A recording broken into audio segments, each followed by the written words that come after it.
Welcome back my YouTube channel. Kublai Shibon ya kito kibasngel tenan banpet kum kine kichaching hikai.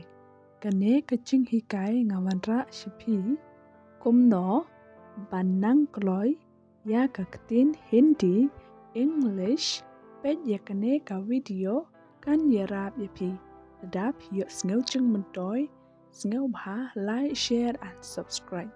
Lam dapan slam ada yang sedang no. I'm tired to stay at home.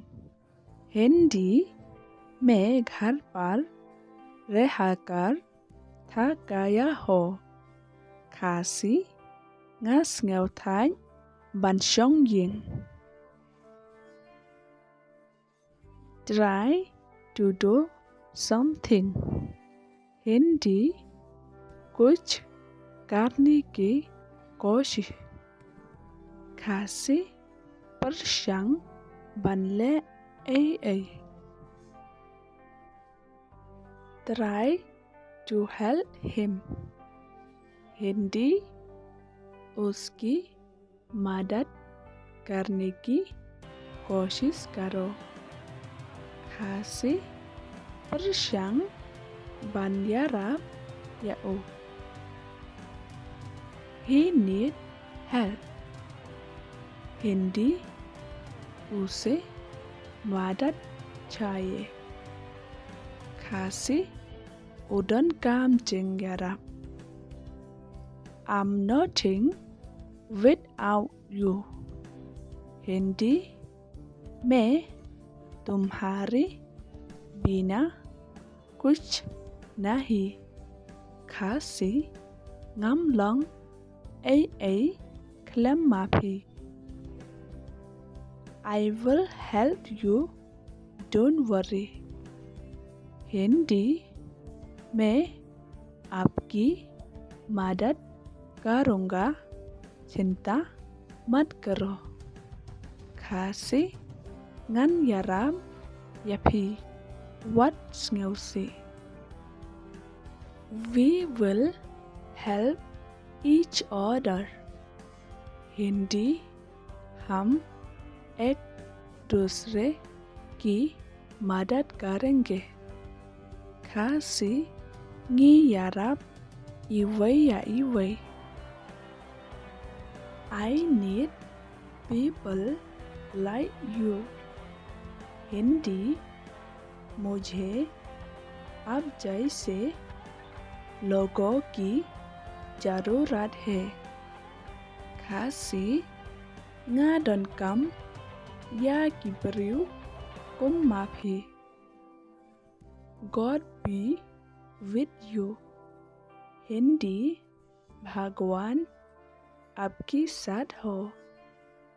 Kasi ublay undon rengkat bat bhi.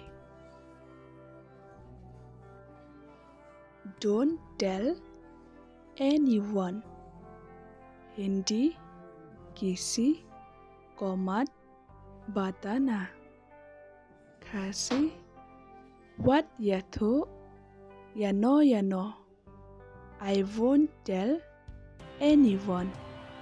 Hindi मैं किसी को नहीं बताऊंगा. Kasi ngam ya thu ya no. I trust you. Hindi मुझे आप पर विश्वास है. Kasi nga shanya yapi. I saw you today. Hindi मैंने आज तुम्ही देखा. Kasi nga yoi yapi mene. I try to call him. Hindi मैं उसी फोन करने की कोशिश करता हूँ. Kasi nga persyang ban call yao. But he didn't pick my call. Hindi लेकिन उसने मेरा फ़ोन नहीं उठाया।